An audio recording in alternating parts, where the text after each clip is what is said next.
Good evening, Vijay, Praveen Kumar. Is it visible?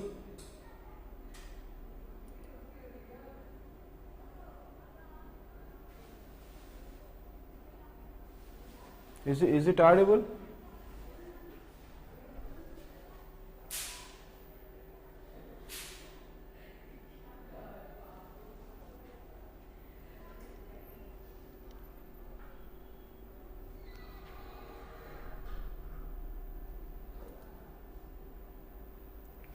Good evening, Kritika. Is it audible? Okay, let's get started. So, we were about to discuss integrated theatre commands. So, we know it is something which is important for the defense forces. We need a synergy and integrated approach of theatre commands. Okay, so in a fresh push towards the creation of theatre commands to fight the next wars, an integrated manner, Department of Military Affairs, DMA, under the Defense Ministry has asked 3 services to conduct studies in the structures of the new formations. So, what is the background of it actually? So, we know we have Navy, Air Force and Army. So, they have altogether 19 commands, 19 commands. In that 19 commands, 17 of them are service oriented, 17 of them are service oriented. So, here while both the Army and Air Force have got 7 commands each. So, Army and Air Force 7, 7, and then Navy has got 3 commands, and 2 of them are not service oriented. India also got tri-service command, that is Andaman Nicobar command. Next one is besides strategic force command, which looks after the country's nuclear file, nuclear stockpile, which is very important. So, strategic forces command SFC is totally dedicated for nuclear stockpile. We all know that you cannot mix up all this. So, that is why there is a dedicated separate force for nuclear stockpile. They will be guarding, they will be managing. So, they are totally responsible for the safety of the nuclear stockpile. So, what is integrated theatre command? Integrated theatre command envisages unified command of the 3 forces services under a single commander. So, geographical areas are strategic and security concern. So, particularly when you have a war, you need to fight it collectively.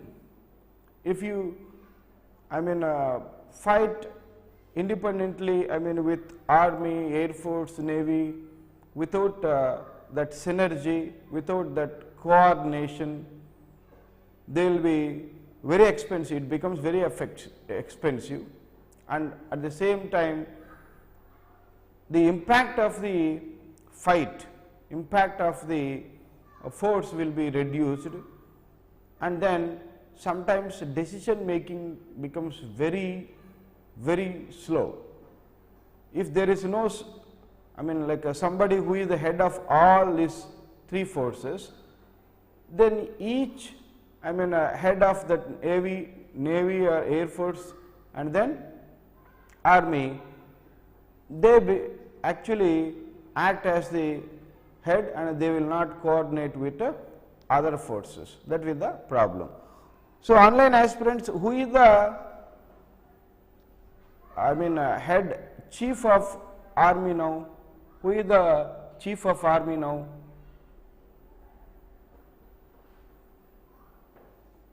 Chief of Army, Navy and Air Force. An integrated theatre command, the commander of such force will be able to bear all resources at disposal. Then integrated theatre command will not be answerable to individual services. So, when you have now Navy, Air Force, Army, okay, integrated command will not be responsible or accountable to this. So, they will be accountable straight away to the government.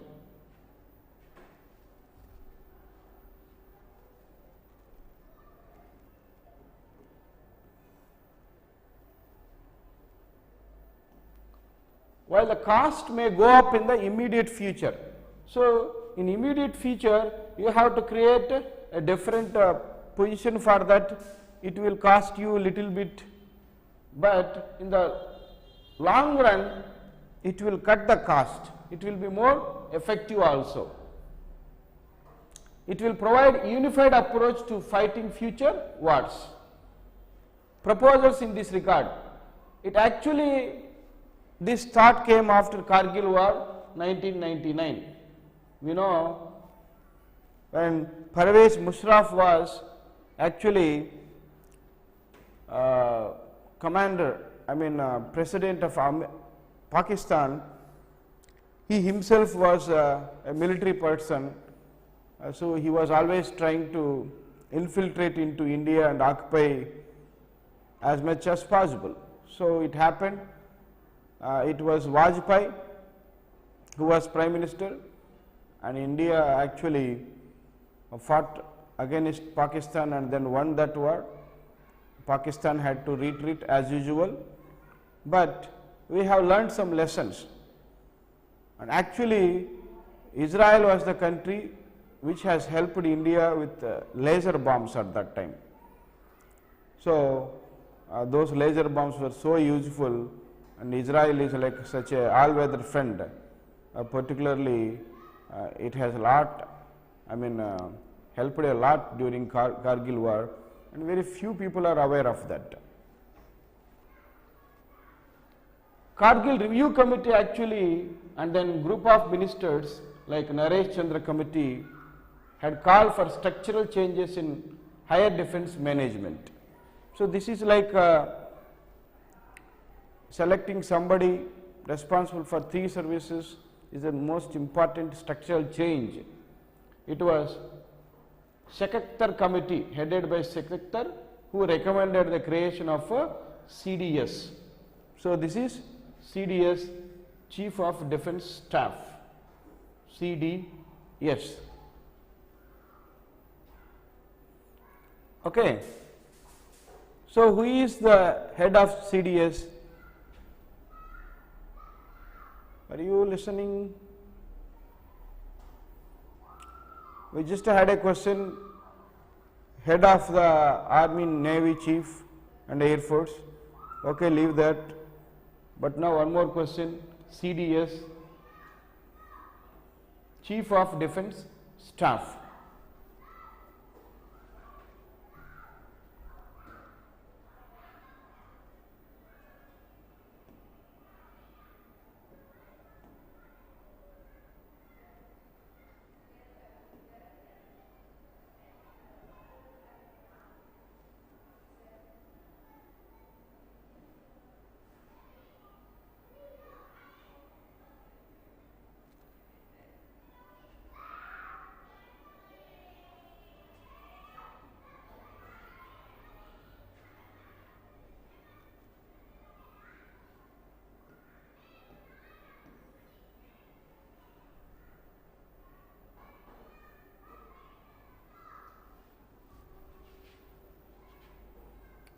Yeah, Kritika says Anil Chauhan.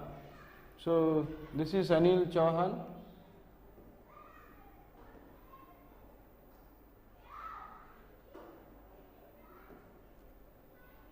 Is Chief of Defence Staff.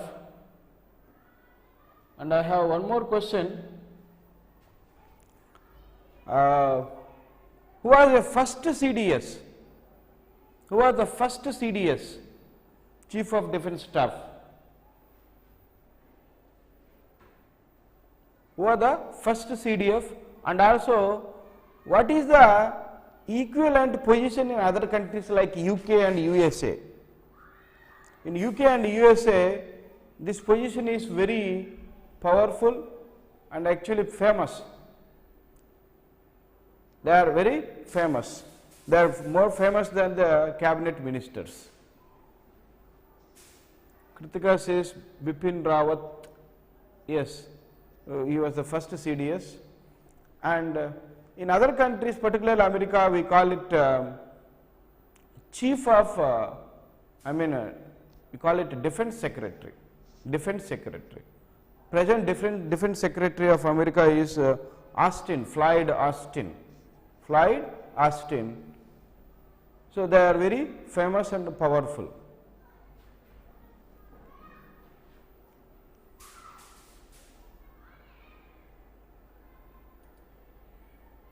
Vijay, are you there?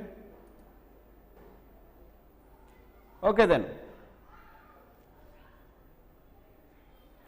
Next.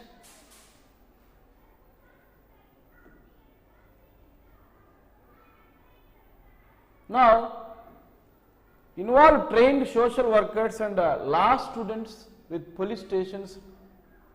What happened this one topic?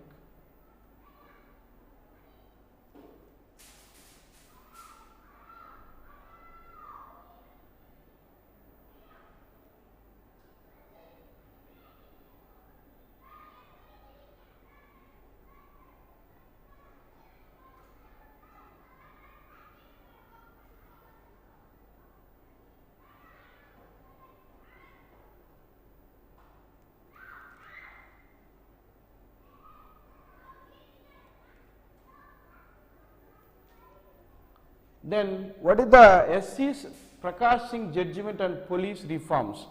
Actually, it was about police reforms. This topic is actually, it lost a connection here.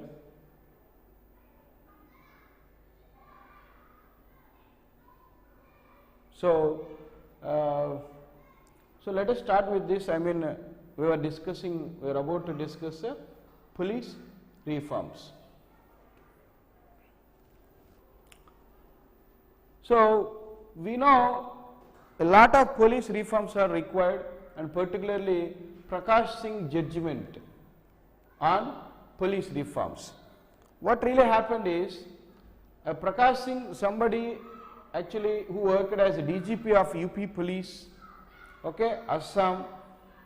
After his retirement, he filed a case, public interest litigation regarding police reforms. So let me ask you one more question. If you are in the competent authority, position of competent authority, what would you suggest, one single point, very important for police reforms? If you were in the competent position of the, police reforms, what would you suggest? What important reforms are required?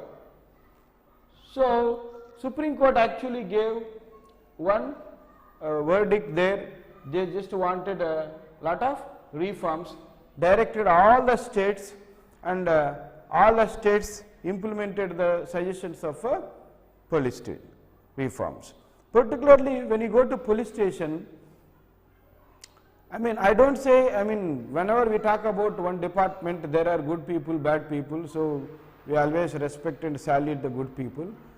But most of the times what happens in police stations is, if you go there, they take your mobile, and also they may force you, torture you, and we know police are very much responsible if something happens to you.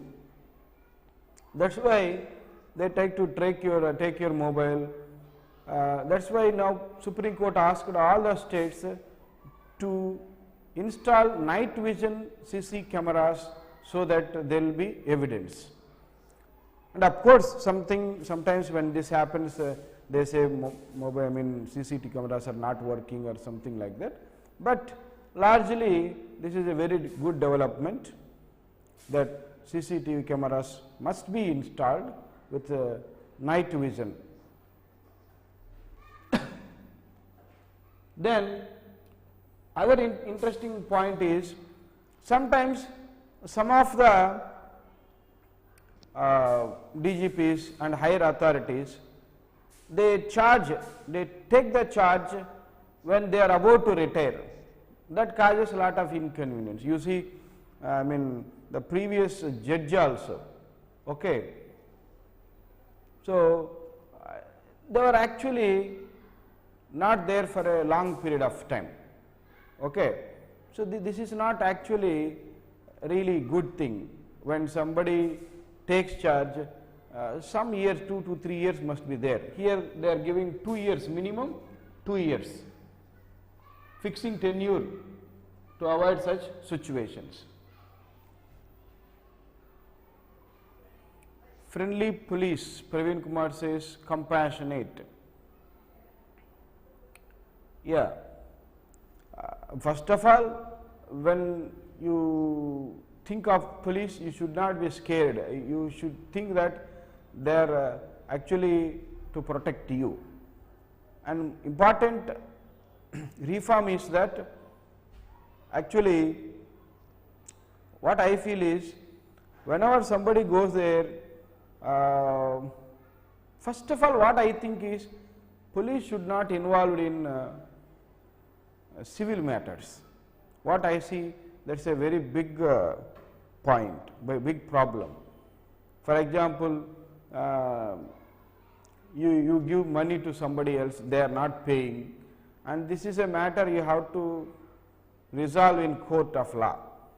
But if you know some police, you go there and then those people call, you know, whenever police call, you don't have to go there, but they threaten you, so you go there and then they try to settle the matter. So they take money from both the parties, or they try to instill fear. So police involvement in civil matters is not at all acceptable, and it is happening because of the ignorance of the public, and it is also happening because of the high hand attitude of the police. Both must be curtailed, awareness must be created, and then this vigilance, like surveillance of CCTV cameras, is also very important suggestion by the Supreme Court. I have seen many times, okay, police taking the mobile phones of the people who go to police station. If nothing wrong is going there, why to take your mobiles?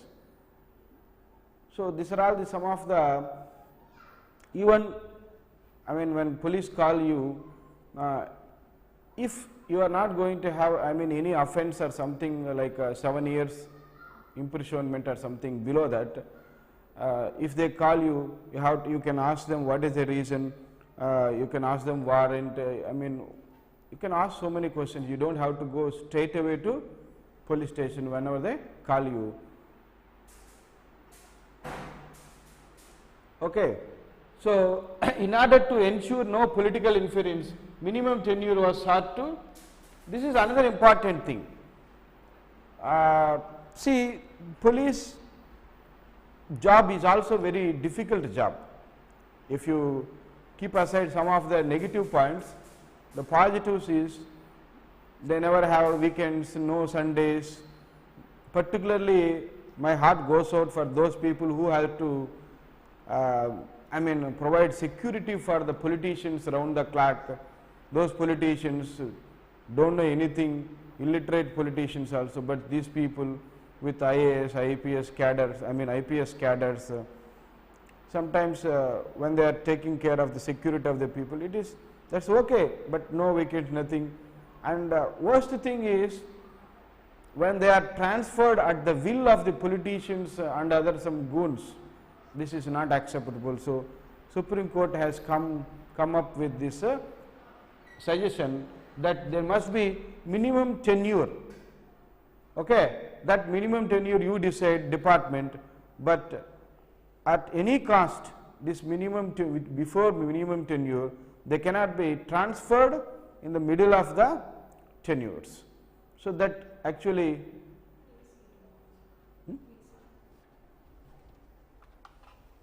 So that actually gives some kind of a confidence to the police that they can do their duty, discharge their duty to their satisfaction, or otherwise they cannot do anything. If Tom, Dick, Harry or some kind of a goon or a politician is going to transfer you for everything and anything at their will, then how can a police discharge their duty? So that's a good suggestion from the Supreme Court. Postings of officers should be done by police establishment boards. There must be a separate board, police establishment board, and they must do this. Then State Police Complaints Authority must be given, State Police Complaints Authority. So this is like a grievance addressal. That means if police are treating you improperly or they are not doing justice, you are troubled by the police, then you can approach State Police Complaints Authority, SPCA. That is also one of the very important suggestions by Supreme Court. Separate investigation for law and order. So this is another crucial one. The reason is investigation will be like it will be going on, and at the same time law and order is like little bit different duty. So when you mix the department, they can't do properly. That's why there must be separate departments in the police department for law and order as well as investigation. Think about you are actually investigating a murder case, very serious murder case, and you are supposed to go to provide security, or they call it bandobast. I don't know what the same word is used in Hindi, I think bandobast or something like that. So there will be a chief minister or a MLA with 30 or 40 vehicles of convoy or something. You have to go and see the security arrangements. So murder case involves a lot of different skills. This law and order is a mundane activity, very routine, boring activity, and you don't need a very clever, intelligent, skillful police officers for law and order maintenance. I don't say that is not at all a job, but investigation requires much more acumen, much more skill. It requires much more professionalism in compared to law and order situation. So you don't have to waste the intelligence of these people in law and order situation control.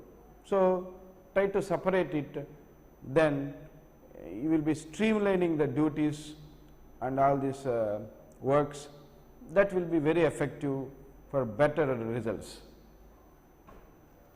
Then setup of state security commissions that would have members from civil society also.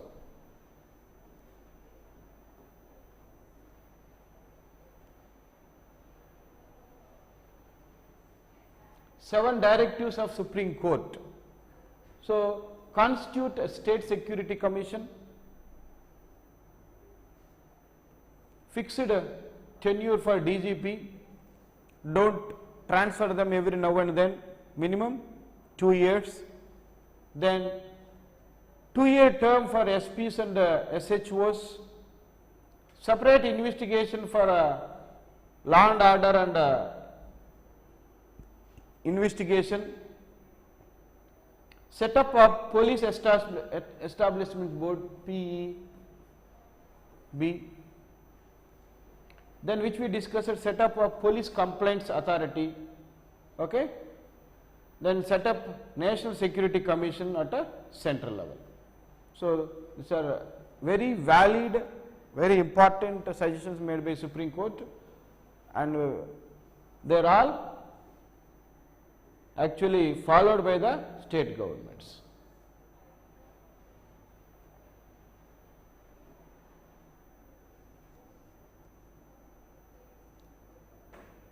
How did states respond to these directives? So far all states complied with the 7 directives. What is Model Police Act? You see, I told you even in the previous session, law and order or security is a state subject. Central cannot do, I mean it only can assist.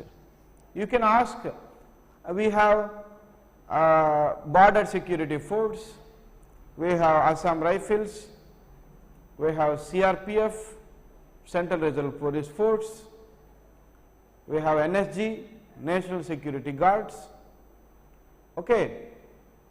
We have Central Industrial Security Force also, okay, and another one Sahastra Dal.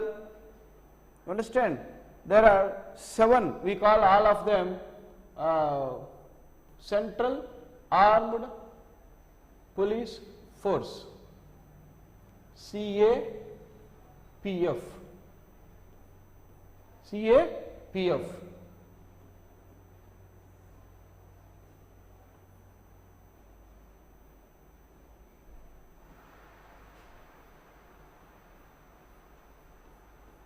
We said security, law and order, home, everything is state subject. Then online aspirants, my question is, why do we have so many forces then? Of course, some of the forces are involved in guarding the borders, that is a different thing. But my question is, why are we actually having so many forces when central does not have anything to do with security issues, which is a state subject? So, let me know, online aspirants, please respond.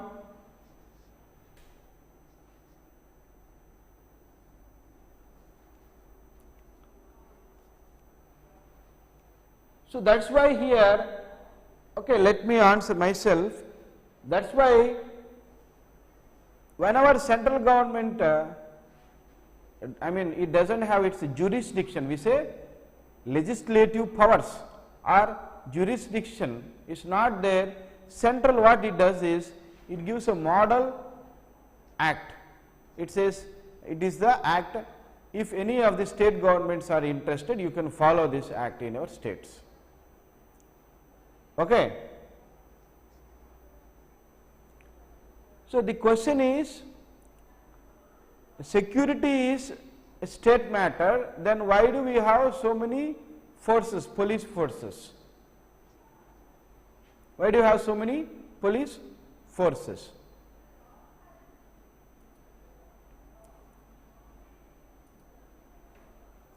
When security is a state subject. Even in this model act also, that is the reason we say when security is a state subject, central just gives a model act.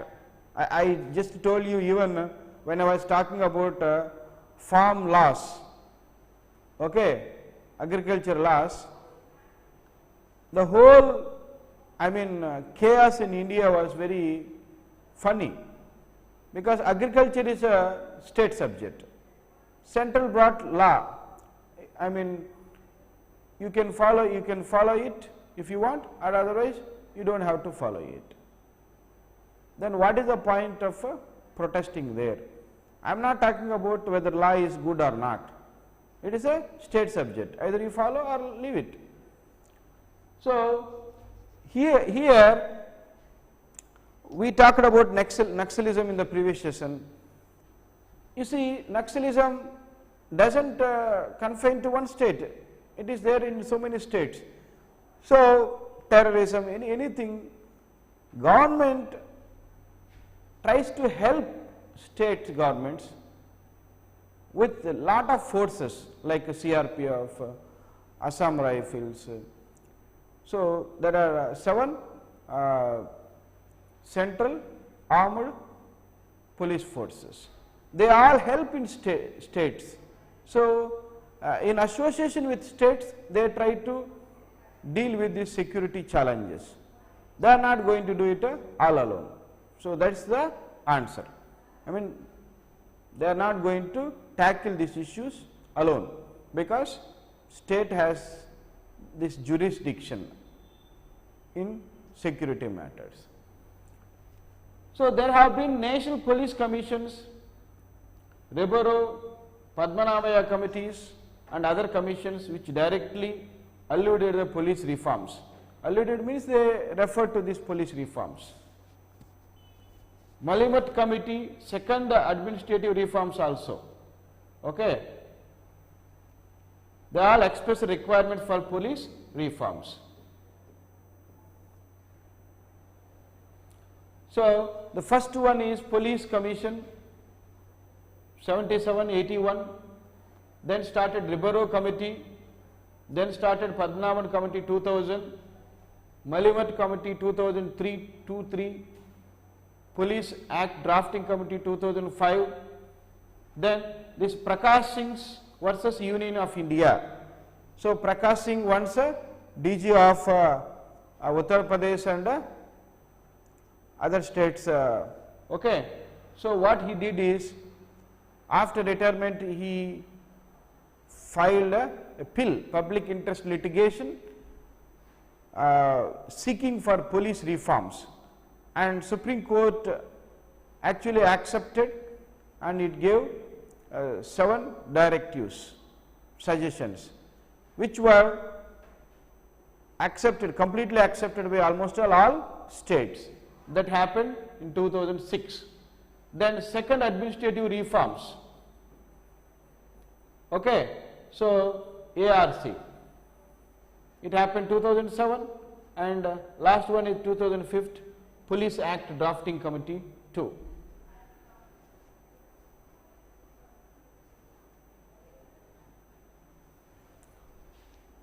So, Vijay says, I think national border security falls under center. Yeah, Vijay, what you said is correct.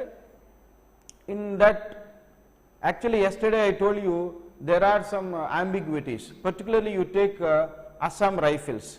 Assam Rifles is one of the oldest, it started in 1835, particularly you see, I think first war of independence after 1857. Okay. So, these Assam Rifles were actually started. So, the oldest one. Now, the point is that is particularly supposed to guard Myanmar border, Myanmar, okay, that Manipur and then Nagaland. BSF is totally border security force, but other forces, most of them are either supposed to fight terrorism, and also they are supposed to play a role in relief rehabilitation activities whenever there is a disaster, natural calamities, and also sometimes they have to maintain law and order situations also. So, they have multiple responsibilities. Sometimes the responsibility will be border security also. Totally border security is only BSF and Assam Rifles, but the rest of them very interesting. For example, we will be discussing all of them. For example, security forces are there. So, this industrial security forces, they are even giving services to Mukesh Ambani also. Not only Mukesh Ambani, anybody, private people can take their services, you have to pay them money. And at the same time NSG is there, national security. Okay. So, these people primarily supposed to fight terrorism. They are known as elite forces of India, because they take the best people of different forces. It could be CRPF, it could be BSF, it could be Assam Rifles, any armed forces, the best people are taken and they are trained as NSG. So, you might have seen that Bombay terrorist attack, Taj Hotel attack, there NSG people, took some time because they have to come all the way from other states. So, that is now this energy is there in Bombay, Chennai, Kolkata, I mean for Hyderabad, now Gujarat also. So, they are elite commandos.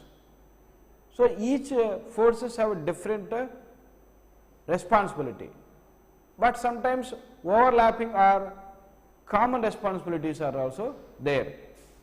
So, particularly take CRF, okay, CRPF, Central Reserve Police Force, that is actually supposed to deal with Naxal problem.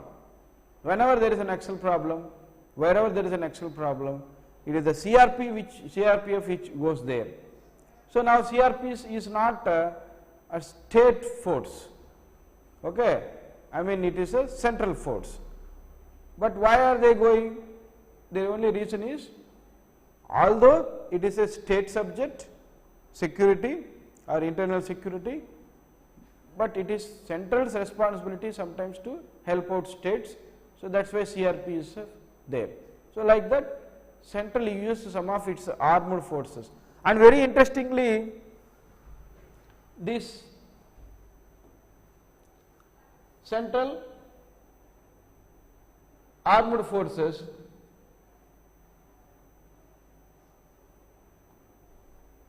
Central Armed Police Forces CAPF are also known as paramilitary forces.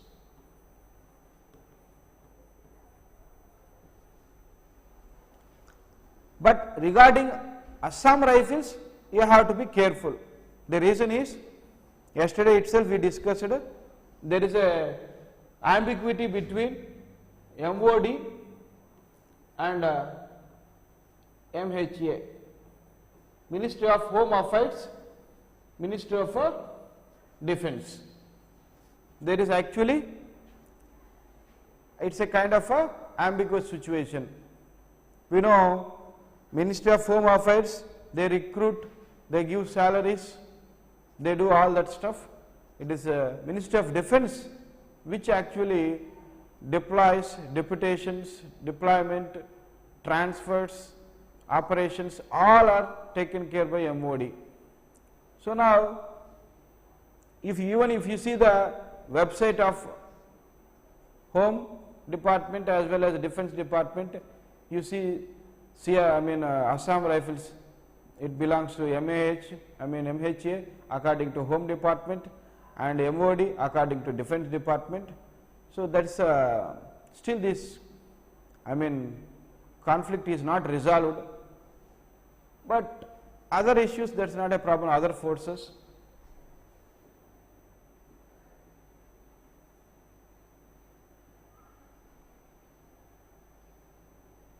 And also CRPF has got more personnel. Issues present, Police Act of 1861.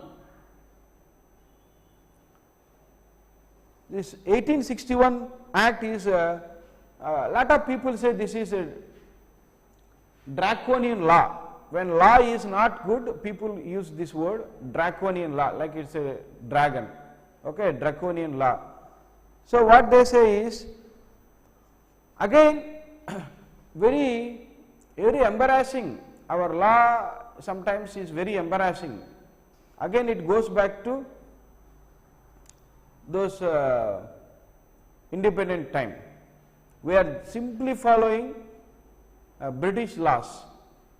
So, as I told you,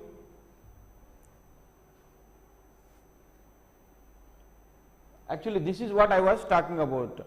After 1857, first war of independence, British people wanted to trouble Indians, control Indians, then they brought this 1861 law. So, it gives sweeping powers to police, and a lot of bureaucrats and different people from different walks of life are of the opinion that it must be replaced or repealed. Okay. So, that is Police Act 1861, and always vacancies are always there, poor infrastructure, So, as we all know, it is the thieves or criminals who are better equipped, better knowledgeable, better skilled sometimes. And one more thing is, different kinds of crimes are emerging. You know, cyber security and most of the economic offences are very intricate and complex. They require interdisciplinary skills, coordination of lot of departments. So, for that sake, we need a good infrastructure. Infrastructure means including critical infrastructure like data, computer softwares, hardwares, all must be there. Then police will be able to deal with the different kinds of offences. Accountability and operational freedom issues. So, sometimes they can't take decisions freely and that freedom must be there. Sometimes you don't see accountability, there must be accountability in the department.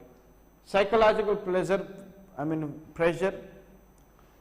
it is easier said than done sometimes to criticize police. Of course, we criticize every department when it comes to discussion here. We appreciate them for their good services also. But when you have to talk, as I told you, they don't have weekend holidays, and then they don't have that simple job going to office and do your duty. Sometimes you have to risk their life. Sometimes they have to particularly face all the insults from the politicians also. So, this is such a thankless job, and police people should have a very they have to harden their heart and should not succumb to pressures, psychological pressures, or otherwise it will be very difficult for them to move on in their jobs. So, that is why it requires a lot of psychological tenacity, or otherwise they cannot move on in their professions.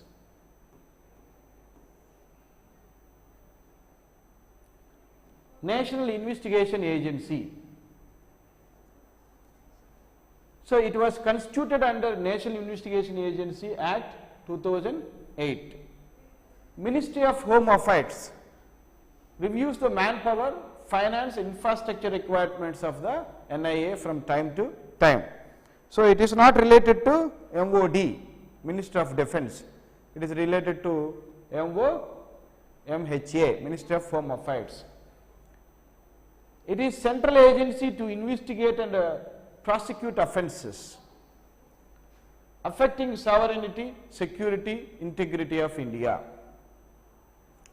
So, friendly relationship with foreign states, then against atomic and nuclear facilities, then any kind of smuggling, high quality counterfeit Indian currency, all these things when they are violated, it is a National Investigation Agency which starts a investigation. It implements international treaties, agreements, conventions, resolutions of the United Nations, its agencies, other international organizations. Its objective is to combat terror in India. So, main objective is to combat terrorism. So, there are a lot of organizations totally dedicated to dedicated in combating terrorism. It acts as central counter-terrorism law enforcement agency. The cases are assigned by National Investigative Agency, by central government, and they carry out the investigation. They also take up this case with a special court, not normal court, a special court for particularly terrorism. So, there all these cases are dealt in a very speedy manner.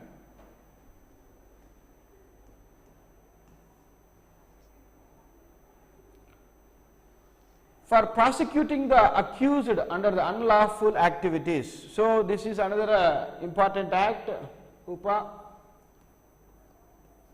okay, Unlawful Activities Prevention Act 1967. A certain other scheduled offences seeks a sanction of the central government.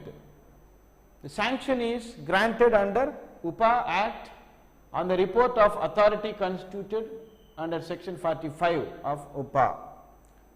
So, amendments to NIA Act has brought offences related to smuggling, high quality counterfeit Indian currency, okay, to curb various acts of terrorist financing, terror funding, fake currency. Central government for the trial of scheduled offences constitute one more special court under section 11 and 12 NIA Act 2008. So, special court shall be presided over by judge to be appointed by the special government, central government, and the recommendation of Chief Justice or High Court. So, what are the unlawful activities? How do you define them? How do you define them? So, it is passed in 1967. It aims at effective prevention of unlawful activities associations in India. Act assigns absolute power to the central government. So, of course, there is some grey area also in this law. When anybody gets absolute powers, that is not a good thing. So, now central has absolute power to define what is unlawful activity. So, the biggest thing is, we think a constitution is there, it is very simple to follow, but interpretation of constitution can be very ambiguous and difficult also. So, now I am not talking about present government or past government, any central government, if they have to take revenge on somebody else, they say that a particular person or a particular party is involved in unlawful activity. Just a passing remark in a democracy, giving opinion also becomes unlawful activity. So, that is why that is a grey area. That is why laws must be written with lot of clarity.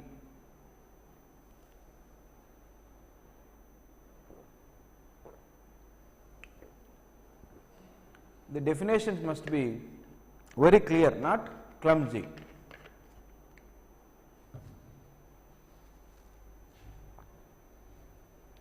So, the punishment can be death penalty, even life imprisonments also.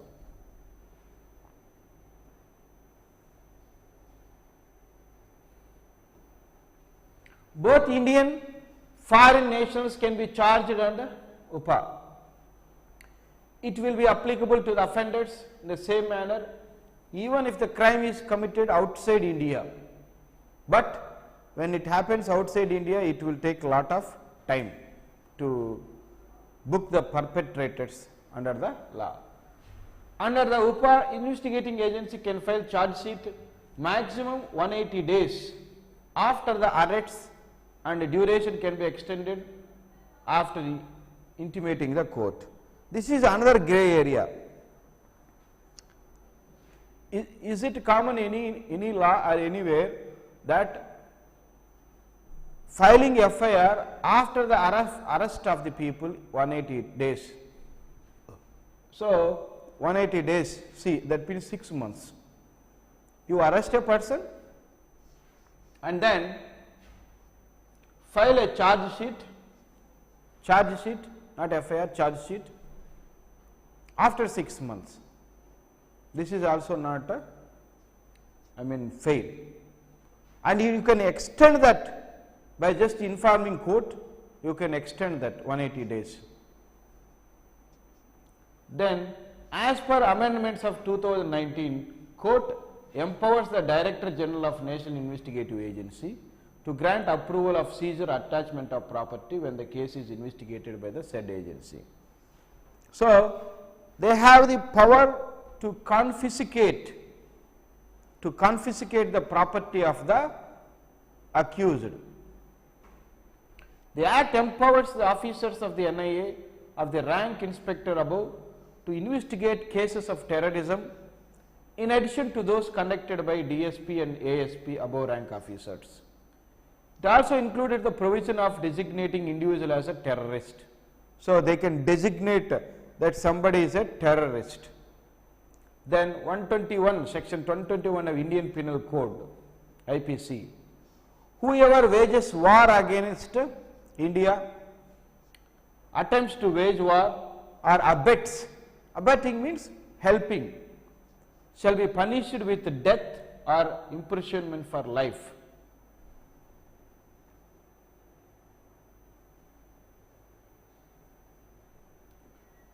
We already discussed integrated theatre commands, and there they discussed CDS, Chief of Defence Staff. So, we are discussing more here, we are discussing more. So, the government is reassessing the concept of Chief of Defence Staff. This is not correct because it is not assessing, reassessing. We already have one person as Bipin Rawat, the first Chief of Defence Staff, and also we have another one, Anil Chauhan. So, these people present, Anil Chauhan is doing job as CDS, so it is outdated content. Then background, in 2019 government approved the creation of a CDS who would function as principal advisor, defense minister to permanent chairman of a chief of staff. So, he is like a principal advisor to defense minister also. And as I told you, you can also call defense secretary also. So, we always copied everything from whether it is a constitution or armed forces, most of them, even that parliamentary democracy, everything. Even when we are copying from other resources, we have to understand whether it is suitable for us or not. So, one thing we did horribly wrong is continuing draconian laws like a police Act 1860, one Sedition Act, following them, still following them, colonial rules. That is actually very horrible thing. So, now we followed even in Britain also they have this Chief Secretary of Defence. We are calling it a CDS, Chief of Defence Staff. In addition, DMA was created as the 5th department in the Ministry of Defence, MOD. So, what is the issue? Till now there is a legacy of issues, work distribution between DMA and Department of Defence. Okay. So, now headed by Defence Secretary. Coordination mechanisms are not standardized as accepted by both sides. There are overlaps of rules and responsibilities. So, now you know, when you have 3 armed forces, when 3 of them are equally powerful, coordination and then jurisdiction, that synchronization of energies, synergy of energies, all this is a actually conflict area. So, that is why now when you got this CDS, it is going to solve all the problems. He will be the single point military advisor to the government suggested by Kargil Review Committee. The important thing is 3 of them, Army, Navy, Air Force, 3 of them are technically different, and expecting one guy to know the technical know-how of all the department, all the forces is a little difficult. So, maybe we have now these people, okay, but in future it is important to groom the people, future CDSs, who must have very good knowledge of 3 forces, or otherwise how can he coordinate? So, if he has that knowledge, you can't even expect our Prime Minister to know the knowledge of all the forces. So, that is the reason you need somebody with thorough knowledge of 3 forces, even you can't expect it from Defence Minister. So, somebody should have all the knowledge of the 3 forces. So, there he will be useful to bring that synergy among these 3 forces.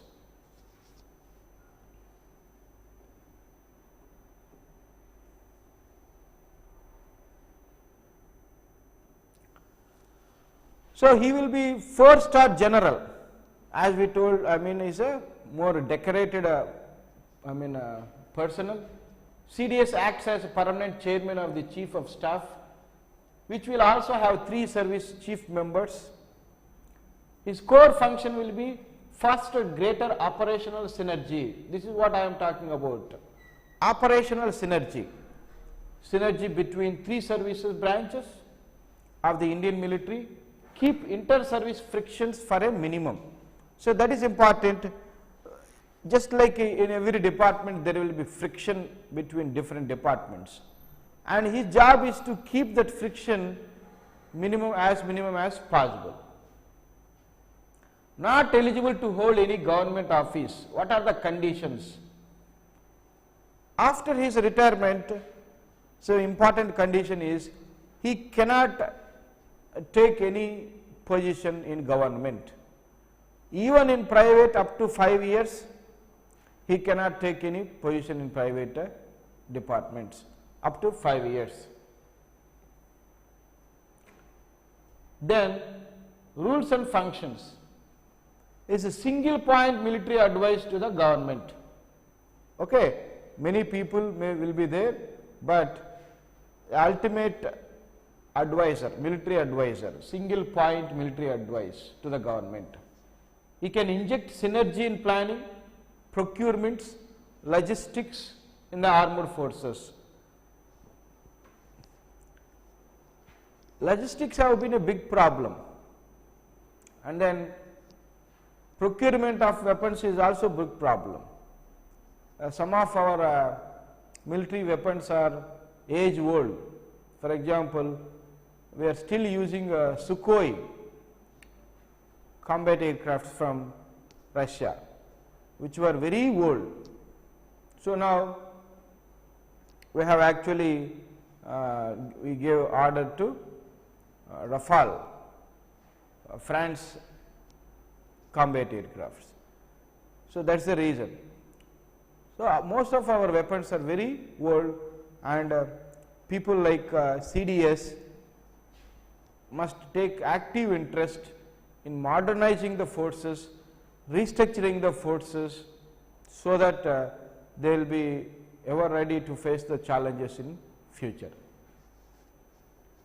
The CDS will also function as military advisor to the PM-led Nuclear Command Authority, and also have a direct command of tri-service organizations to handle the new warfare domains of space and cyberspace. We will function as principal military advisor to the Defence Minister, and also as the permanent chairman, Chief of Defence Committee. CDS will be the member of Defence Acquisition Council. So, Defence Procurement also, Defence Planning Committee also.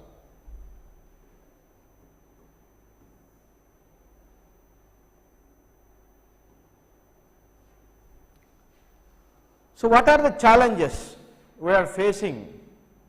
That means, what are the challenges in 3 forces, armed forces, and even in integrating this one into CDS. Mandate for defense of the nation is still with the Department of Defense, but the procurement process except capital acquisition lies with the CDS. Capital acquisition lies with CDS. So, now the point is overlapping responsibilities or authorities. You know, you have Navy, Army and then Air Force. For 3 of them you call it Ministry of Defence, Ministry of Defence. And what we did is, as no single person is knowledgeable of 3 defence forces, we had a CDS system now, CDS for 3 forces. Now the point is, how do this defence department and CDS both are the bosses for 3 forces, but what is the boundary or what is the clear cut definition of their responsibilities, whether it is MODs or that is Ministry of Defence or CDS. So, that is a contentious area now, that is a problematic thing.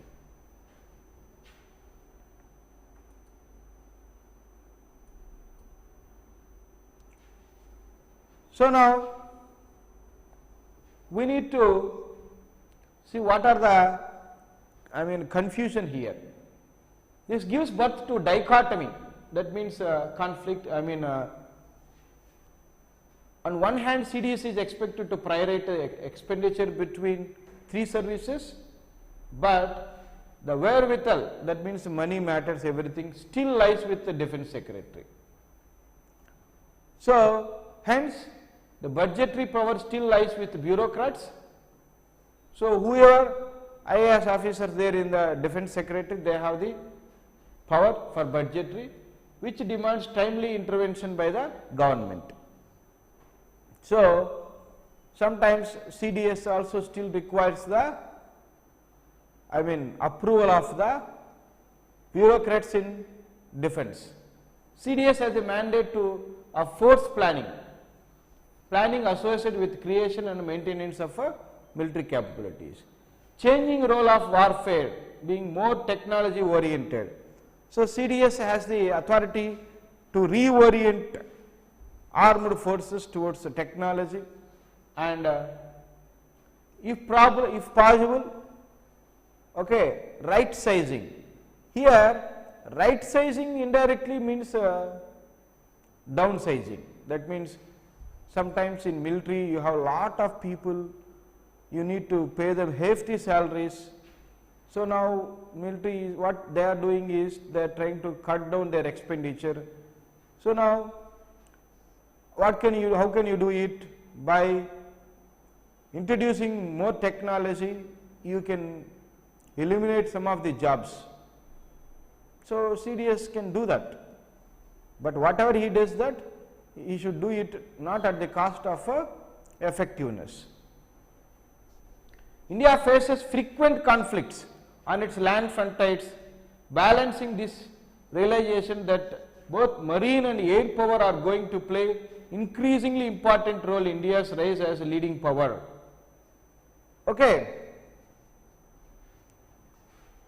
Then it is very important, we have seen that in First World War, Second World War, whichever countries, whether it is Germany or you take UK, Great Britain, their navy is very popular for its technology and greatness, and Air Force also, how it has faced Hitler's bombardment for months together, and whoever that had that advantage and sophisticated technology in Navy as well as Air Force, they held some sort of advantage during Second World War or First World War. The same way, India has to also understand army is important, there is no doubt about it, but army without the sophisticated technology of Air Force and Navy, we are not going to become very strong nation in terms of security. So, that is why the CDS immediate priority is to modernize Air Force as well as Navy and strengthen its capability of facing feature wards.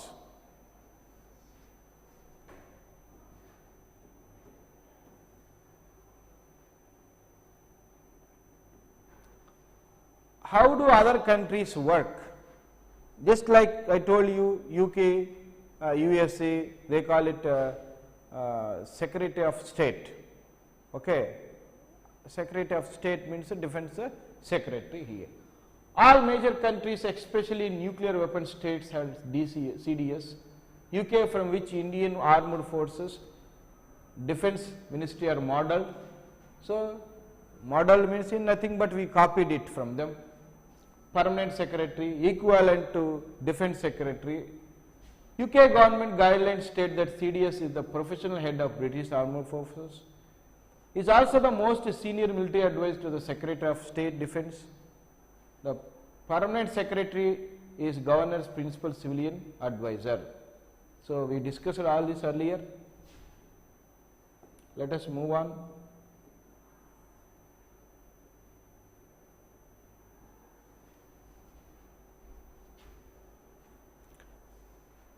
Military Agency Center.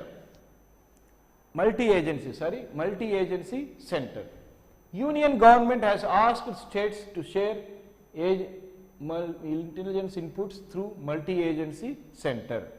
So, see, as India is a federal country, each state, see, central may have the authority over states, but states are never going to be subordinates to the center. That is the federal spirit of the country in India. Very interestingly, the word federal is not mentioned anywhere in the constitution, but our constitution, our country follows everything in the spirit of the federal structure. So, that is very interesting. It is never mentioned in our constitution, the word federal. Now, as it is a federal government structure, what we need to understand is, in terms of security, it is very crucial for center as well as states to actually share the military intelligence, intelligence inputs. Timely sharing is also important, and that intelligence also must be very, very accurate. Then state and central can act, we call it a proactive action or preemptive action.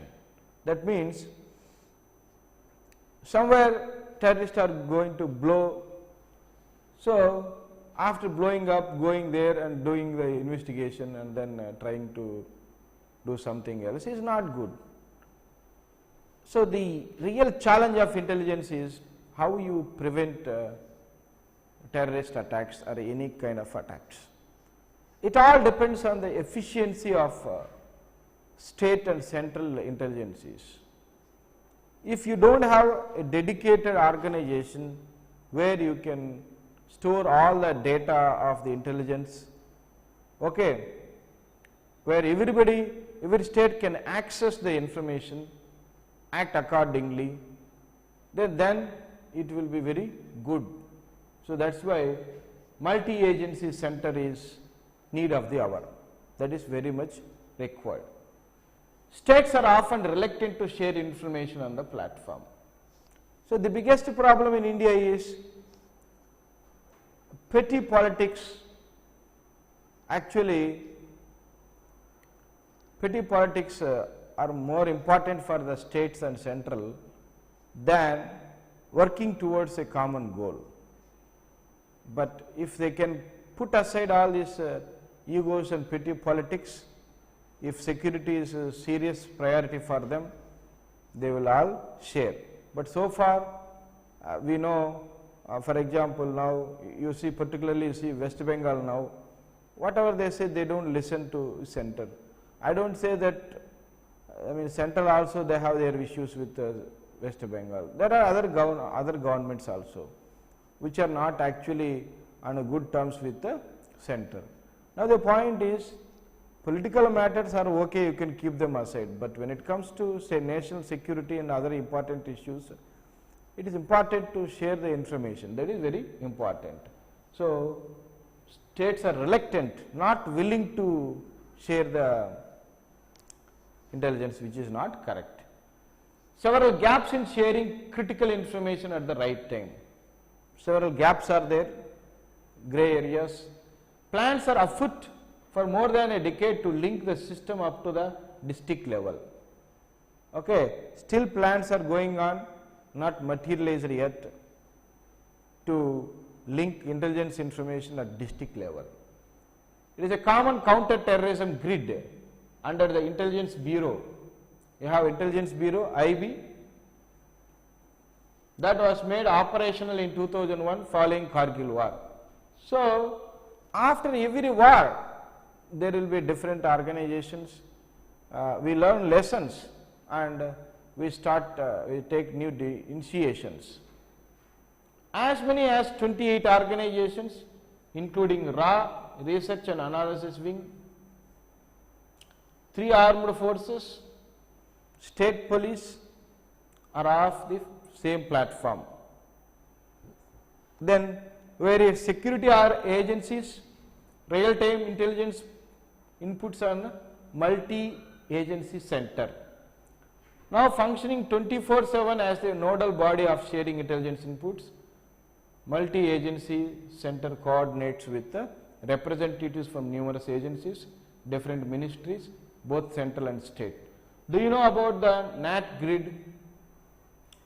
Okay, NAT grid is another important organization here as far as intelligence is concerned.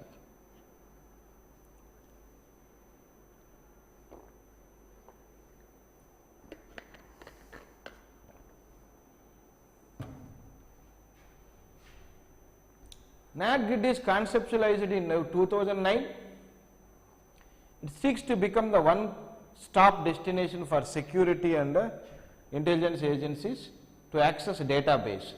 So, you can say NAT grid is like a big database for security and intelligence related to immigration entry, exit, banking and telephone details of suspect and a secure platform. So, all you have to do is access. If you have access that database, you get the information of all potential suspects. So, national intelligence grid, it is envisaged, imagine a robust mechanism to track suspects. NAT grid can help preventing terrorist attacks, real-time data, access to classified information like immigration, banking, individual taxpayers, train, air travels, everything. So, Cabinet Committee on Security, CCS, gave approval to the 3,400 crore NAT grid. So, who can access the data? As we discussed, all the intelligence agencies and then all the security agencies, all the police people and then armed forces. Okay? So, it will be medium for at least 10 central agencies such as Intelligence Bureau IB and RA, Research Analysis Wing, to access data on secure platform. Data will be produced by NAT grid, providing organizations such as the telecom, tax records, bank, immigration, everything. There is some criticism on NAT grid. So, what is the criticism? What is the problem we are facing? NAT grid is facing opposition on charges of possible violations of privacy and leakages of confidential information. So, now as we discussed in ethics paper, here it is privacy versus security. It is a very tough thing, but see, when NAT grid is actually doing its duty perfectly, you can't blame it. So, I feel you cannot actually put the security at risk in the name of privacy. Okay. So, if you ask me what is more important, security or privacy, security is more important. If you are alive, then you talk about privacy. So, security is more important. But breaching the privacy in the name of security is not acceptable. If there is any security real problem, threat, security must be given importance. But in the name of security, you cannot encroach the privacy or risk the privacy of the people. So, as long as it is a serious national security issue, you should not worry about privacy. Its efficacy in the preventing terror has also been questioned, given that no state agency or police force has access to database, that reducing chances of immediate effective action. So, that means database cannot be accessed by everybody without permission or without access. So, national grid has to give the access to particular people, then only they can access. According to few experts, digital database such as NACGrid can be misused. Of course, these are all blanket criticisms. If data is exposed, anybody can misuse it. It all depends on how NACGrid uses and how NACGrid, how credible they are. If they are credible, if they are serious, super professional, all these things won't arise. It depends on the NACGrid credibility. Then, intelligence agency also opposed amid fears that it would impinge on their territory and possibly results in leaks on the leads they were working.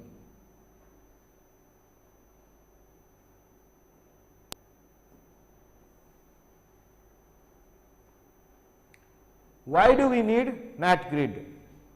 A danger from not having a sophisticated tool like NACGrid is that forces the police to rely on harsh, coercive means to extract information.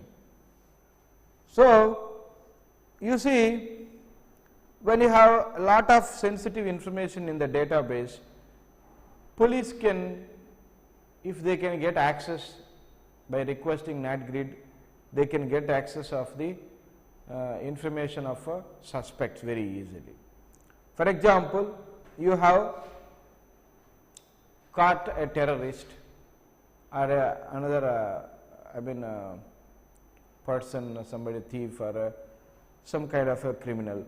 Now, with his information you can get other host of details, but if you do not have this NACGrid, the point is you have to interrogate these people very cruelly, they may not answer you,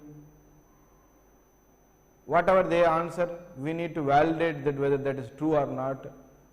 So, there you have to use a third degree methods to interrogate them.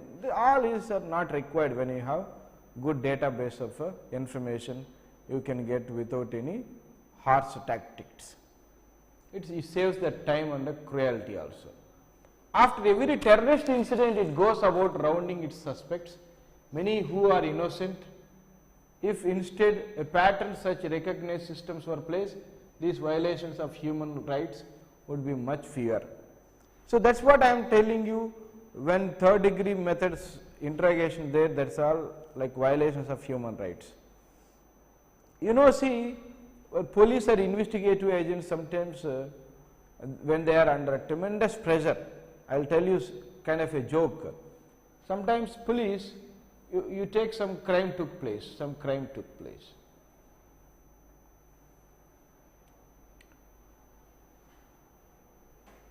Particularly in these days, because of media pressure, okay, so some crime or murder took place, and sometimes media has a special interest in some murders. Murder is a murder, but they say a particular murder, for example, if that murder come rape, there will be a lot of discussion on it. Then governments and police are under tremendous pressure. Even if they are good, they are under pressure. Now what happens? There will be pressure on them to bring some kind of to breakthrough, they have to find at least somebody, some news, or otherwise media people say, till now no clues, what is government doing, what are police doing, all that. In this pressure sometimes what police does is, there will be previous suspects, okay. So they will go and try to arrest them until they get some kind of breakthrough in the investigation. They have to arrest somebody. But if you have very good intelligence news, if you have the names and the database of all the suspects and something like that, then you don't have to book somebody who is innocent.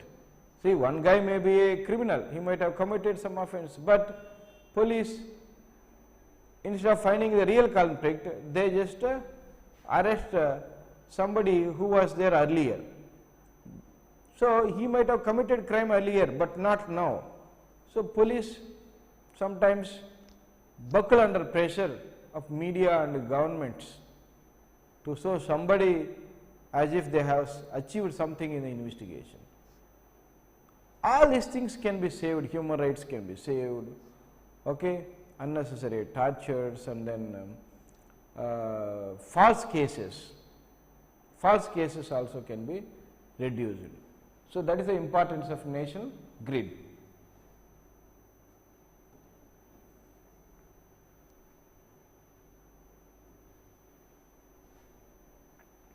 What is National Security Act? So this is also a draconian law. Former civil servants have demanded end to the misuse of National Security Act. Okay. So why is it draconian? So this one, you can arrest anybody and say that we have news that you are going to commit some crime in future. So this is absolutely ridiculous. You don't have to say that what is the news against them, what is the evidence against them, that they are going to commit some crime in future, but you can arrest. It's all a hypothetical scenario. So that's why people call it, lot of civil servants, this is a kind of draconian law, some kind of a draconian law. So the NSC is a preventive detention law. So it is going to prevent, okay. So they think they are going to prevent some kind of a disaster. Preventive disaster means some kind of a crime here. Preventive detention involves the detainment of a person in order to keep him away from committing future crimes, escaping future prosecution. Article 22 of the Constitution allows for preventive detention, restriction on personal liberty for reasons of state security, public order. You just say, why are you arresting me? To prevent you from committing future crimes. What future crimes? It is a matter of national security. You don't have to say anything in particular. So, in the name of security, anybody can be arrested. That is why it is a draconian law. What Article 22 says? No law providing for preventive detention shall authorize detention of person for longer period more than 3 months. So, this is what Article 22 says. Advisory board reports sufficient cause for extended detention. 44th Amendment of 1978 reduced the period of detention without obtaining opinion of advisory board from 3 months to 2 months. However, provision has not yet been brought into force. So, original period 3 months is still continuous. So, you can arrest anybody for 3 months without any reason. If they ask, say, it is a matter of national security. That is why it is known as draconian law.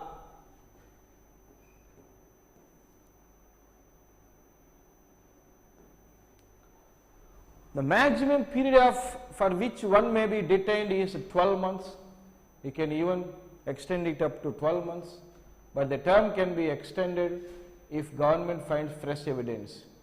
fresh evidence is there, it can be extended. Person can be held 10 days without being told the charges against them. This is again a severe thing, which is very, it is against the constitution, against the liberties. Okay. Everybody must know why they have been arrested, what is the charge, what are the charges. But without telling them anything, you can arrest them for 10 days. Concerns associated with the misuse of law. So, this is the misuse. Now, we are going to discuss misuse of a law. Okay. So,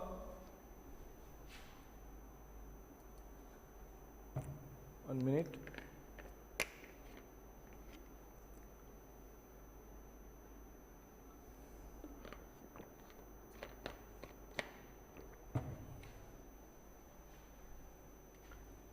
Indian Constitution says arrested person cannot be detained, right to consult be defended by a legal practitioner of his choice.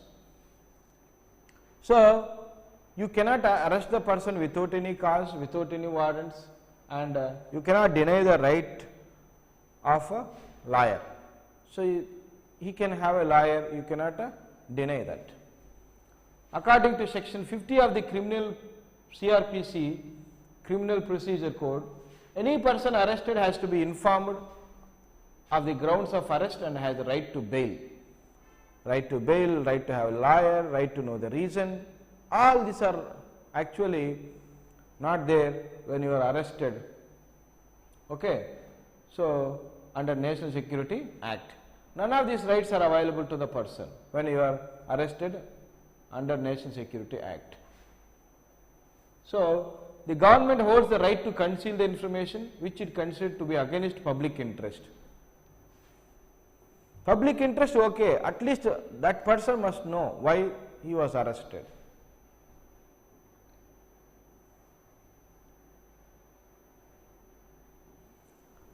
Online aspirants, what is tour of duty? Actually, there is a lot of controversy of late, tour of duty. Okay? This is some kind of recruitment in military. Of late something happened, similar thing. What is tour of duty? Military recruitment. Any idea?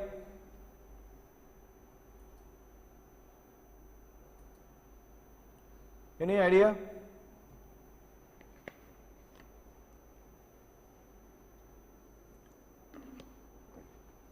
Tour of duty.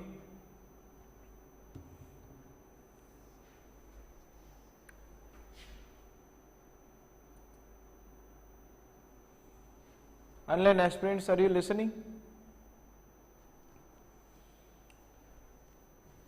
So, this is like equal to Agnipath.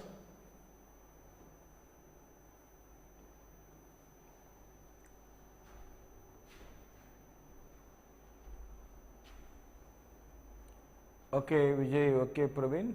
So, Agnipath is the, similar to it. You know, when you take people into military, you have to invest a lot, sometimes minimum 6 to 7 crores, sometimes up to 11 crores total period.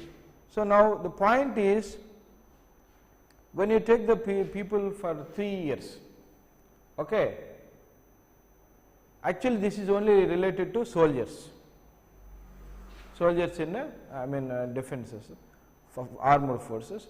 Now, the point is, you are trained and you will be energetic, disciplined. Once you even leave the job, you will be healthy citizen, that is good for the country. So, this is meant for those who doesn't want to take defense as career option, but still wants to do it for the sake of adventure it offers, or to have a sniff of what it offers. You can do the job for 3 years and you can leave it. At the same time, government doesn't have to invest a lot on you for years together. Okay. So, it is going to do, particularly in terms of cost cutting, it is very good for the government. There is actually one estimation, all the security budget, 60% of defense budget is eating up into the expenses of particularly salaries. So, that is why they wanted to cut the costs, and they want to bring this tour of duty. Okay. So, that is why it is like 3 years, only 3 years, after that you do not have to do it. And in defense forces, apart from soldiers, other jobs will be there. There they have a short service route, but here it is only for the soldiers and only for 3 years, that is tour of duty. What are the advantages? Okay, what are the reasons? As we told you, the main reason is to cut the costs. At the same time, you have many soldiers who had 3 years experience. In future, if there is any requirement, they will be helpful to you. Okay. So, that is tour of duty. The Department of Military Affairs has finalized a radical proposal for future recruitment to the armed forces. The army will be the first to try out the concept tour of duty model, which involves recruiting some soldiers for fixed period of 3 years. So, this concept was unveiled in 2020. This model of recruitment would let young individuals voluntarily serve for temporary period of 3 years. It will be voluntary engagement. So, it is not like a Hitler's forced conscription, it is voluntary engagement. It is for youths who do not want to make defense services permanent, but still want to experience the thrill and adventure it offers. The proposal is shift from the concept of permanent service job in the armed forces towards internships, temporary experience for 3 years. While the original proposal in 2020 would have extended tour of duty to officers as well. In the beginning, this proposal was meant for other people also, not just soldiers, but after that they did away with that, it is only meant for soldiers. Now it is being restricted to Jawans, as officers already have the short service commission. Officers, they have other route we call short service commission. So, this is not meant for officers, only for soldiers. What are the benefits for the government? As I told you, it cuts the cost to a large extent.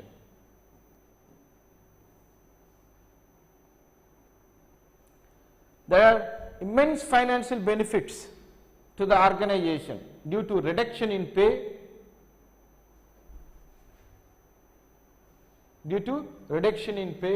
gratuity, pensions, other payouts. Okay. The cost incurred on an officer who will use for 10-14 years, like 5 to 6 crores, which includes pre-commission training, pay allowances, gratuity, leave encashments, among others. The corresponding cost of 3-year service will be 80 to 85 lakh. So, tour of duty is like only 8 to 5 lakhs. SSC officers have the option to join service permanently, which further increases the cost incurred, including pension, okay, bills. For soldiers who usually serve 17 years, Army has calculated lifetime savings of 11 crores per person. If an army person, okay, does the job completely, 11 crores as compared to 3-year service. 3-year service 80 to 85 lakhs. It will help channelize the youth energy into positive utilization of their potential. What are the benefits for them?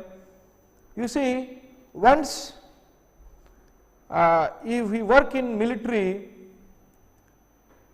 even corporate organizations will give you some good opportunities. It's like a badge of honor, it's like great credibility. You will be given, or you will have edge in other jobs, private organizations, and overall you will be more disciplined, more strong mentally, physically, very strong individual. It will leave some sort of that legacy in you. So you get that positive brand because of working earlier, being worked in a military, okay, in armed forces. It comes with that advantages. Rigorous military training habits will lead to healthy citizenry. Entire nation will benefit trained, disciplined, confident, diligent, committed people, and young men, women who have done 3-year service. A national survey has indicated corporate sector will prefer high such youths. And what is the need for it? Army's pay pension bill has been increasing steeply over the years. This is what I told you, 60% of its budget allocation. According to report of the Standing Committee Defense, deficiency officer cadre army stood at approximately 40%. So, this scheme also cites resurgence of nationalism, patriotism. So, when most of the people join for 3 years, there will be, it actually develops patriotism and nationalism among the people, which is very important.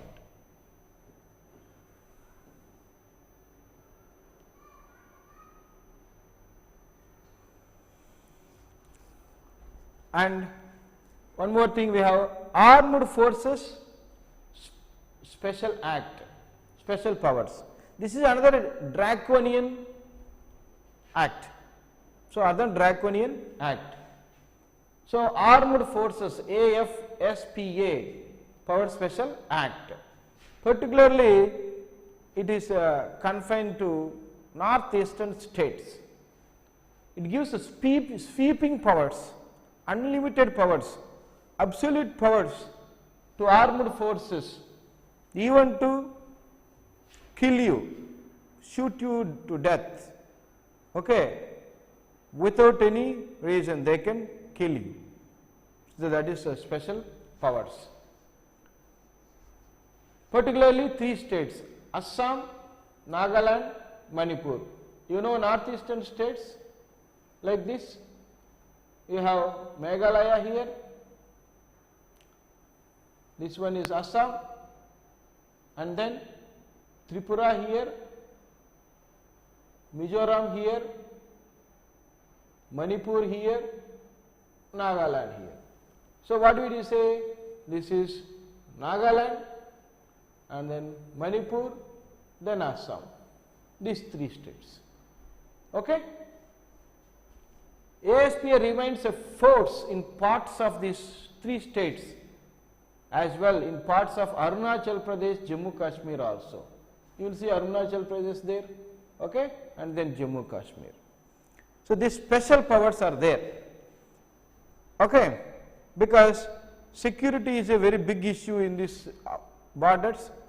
So, that is why government was very serious, giving sweeping powers. If army is using these powers in a positive way, that is okay, but actually there are some movements in Manipur, Nagaland. So, we call it secession, separatist movements. Then government was serious, that is why they gave sweeping powers. Then what happened is, already these people had some sort of resentment when there is military brutality, this resentment aggravated. Then now they felt alienated. That means those people felt we are not part of this country, we are treated brutally. So it happened because of this Special Powers Act. So it is not related to whole the country, only Manipur, Nagaland, Assam, Arunachal Pradesh and Jammu Kashmir also. So totally northeastern state, one Jammu Kashmir state also. In 2021,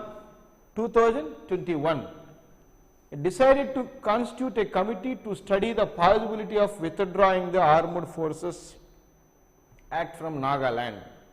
So central started a committee to withdraw the Special Powers Act from Nagaland. The withdrawal of the disturbed area notification and the ASPCA from Nagaland will be based on the following recommendation of the committee. So the committee recommended to withdraw. What are the reasons? Simple terms, APPSC gives APPSA, gives armed forces power to maintain public order in disturbed areas. So how do you define a disturbed area? It may be some religious conflicts, linguistic conflicts, or military point of view sensitive areas. That is why we call them disturbed areas. So is one which is declared by notification under section 3 of the, so government has to give notification that under section 3. Area can be disturbed due to differences, dispute between the members of the different religion, race, language, regional groups, caste and communities. Central government or the governor of the state, administrator of the union territory can declare the whole part of the state union territory as a disturbed area, which has been called draconian, giving sweeping powers to armed powers.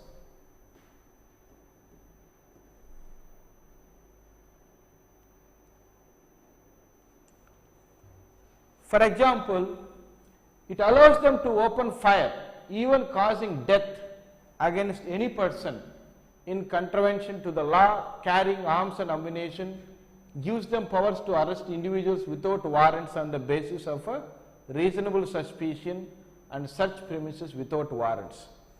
So you can search the premises without warrants. This is a little bit strange, and with reasonable suspicion you can cause death, open fire. Why decision to withdraw APPSA from parts of northeast is significant? So it will reduce alienation. As I already told you, the people of this area already they feel like separated, and they don't have that patriotism and nationality. When again they face this draconian laws, they feel alienated. So that's when you reduce it, when you remove this law powers, it will reduce the alienation. So demilitarize the region. The move is expected to help demilitarize the region. It will lift restrictions of the movements. It doesn't mean that there will be no military, but military will have limited powers, not like earlier sweeping powers. Calm the resentment due to the recent killings in Nagaland. So at that time some killings took place. When you remove these sweeping powers, they feel little bit convinced and they will be calm. The move covers some districts of Nagaland, Manipur that armed forces red flagged earlier. It will also help the center calm the anger over moon killings in Nagaland. After being in force for many years, why has APPSA been withdrawn now? Over the last 2 decades, various parts of Northeast have seen reduction in insurgencies. Rebels have decreased a lot. That's why it is withdrawn. Some of them up to 60 years old. In Nagaland, major groups like National Security Socialist Council, NSCN, then Naga National Political Groups, NNPG, are at advanced stages of concluding agreements. So they are making negotiations with the government. So now they are advanced stages of dialogues and agreements. There is no need for all these draconian laws. In Manipur, insurgency as well as heavily militarization have been on the decline since 2012. Then post-track development. Northeast region has seen increased investment in core infrastructure, as we told. For any problem, whether it is insurgency like Naxal insurgency or northeastern insurgency, whatever insurgency, the solution is development. When there is development, there will be no extremism.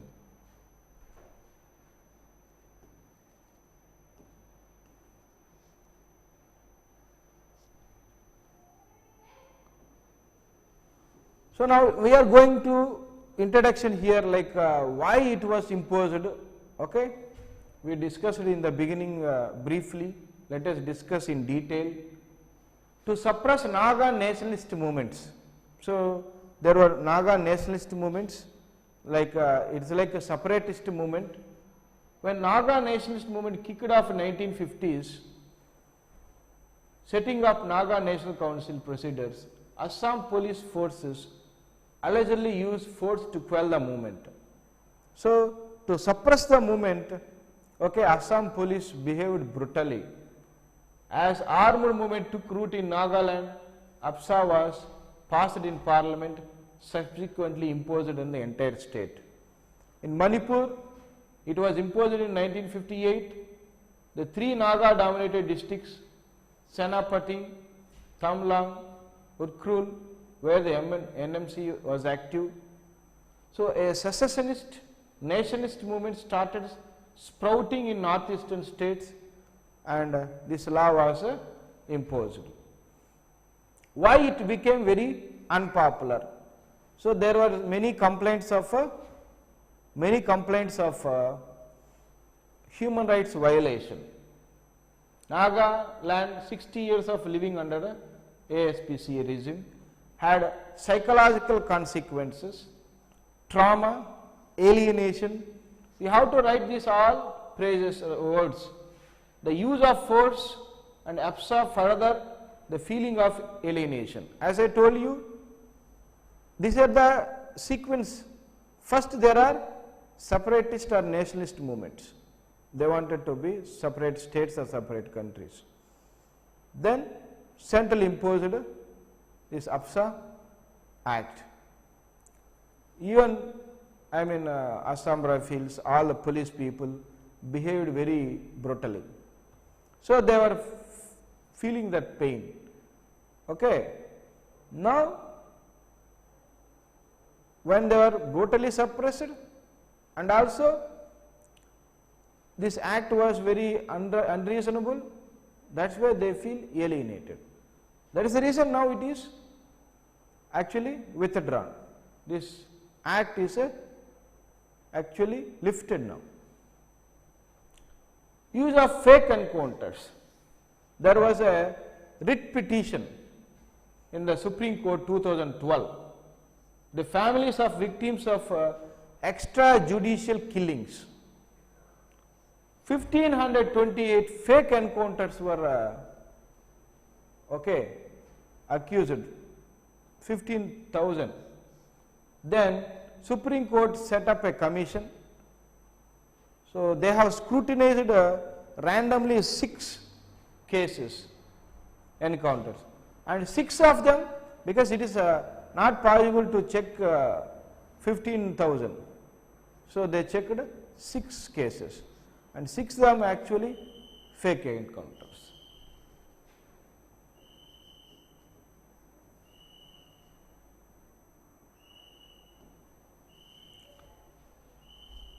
And poor checks and balances. While the Act gives powers to security forces to open fire, this cannot be done without prior warning given to the suspect. Okay. So, without prior warning, it says armed forces must act in cooperation with the district administration, not as independent body. But they acted as independent body. However, such procedures had rarely been followed. Poor investigation. Cases in Nagaland had not been investigated. In Manipur, the Supreme Court has taken up extrajudicial killings. CBI investigated 36 cases, 94 killings. Has there been any review of the Act? Yes, 2004, central government appointed 5-member committee headed by Justice Jeevan Reddy to review the provisions of the Act in northeastern states.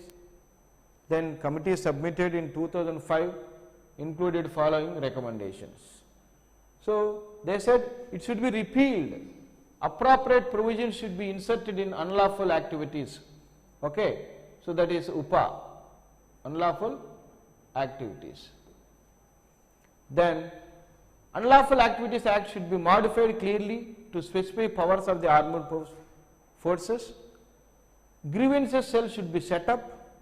Then fifth report of the second Administrative Reform Committee, Public Order, also recommended to repeal the APPSC.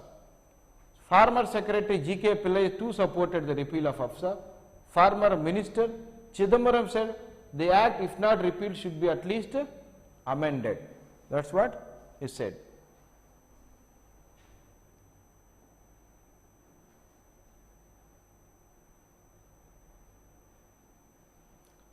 Then 2 minutes please. What positions have state governments have taken on the law? So, what is the position of state governments? Unilateral decision of the central. While the Act gives powers to central government to unilaterally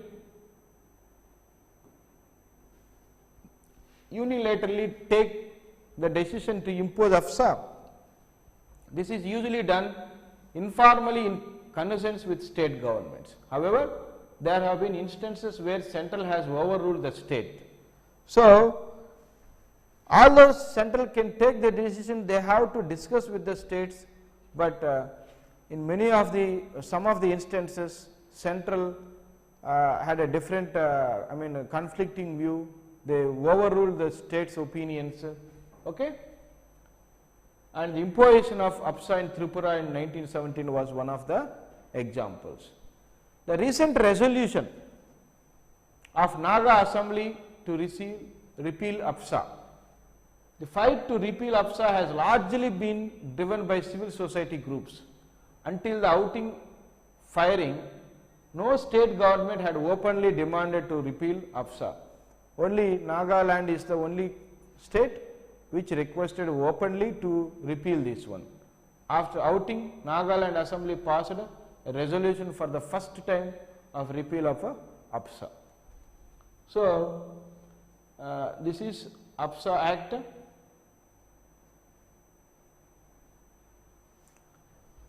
So, any questions, online aspirants?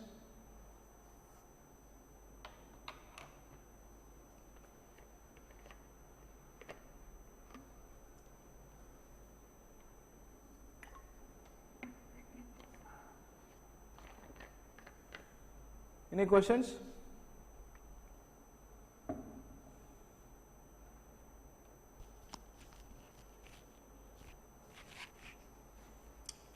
Okay, Vijay. Okay, Praveen. So, thank you for your time. We'll see you the next week. Good night.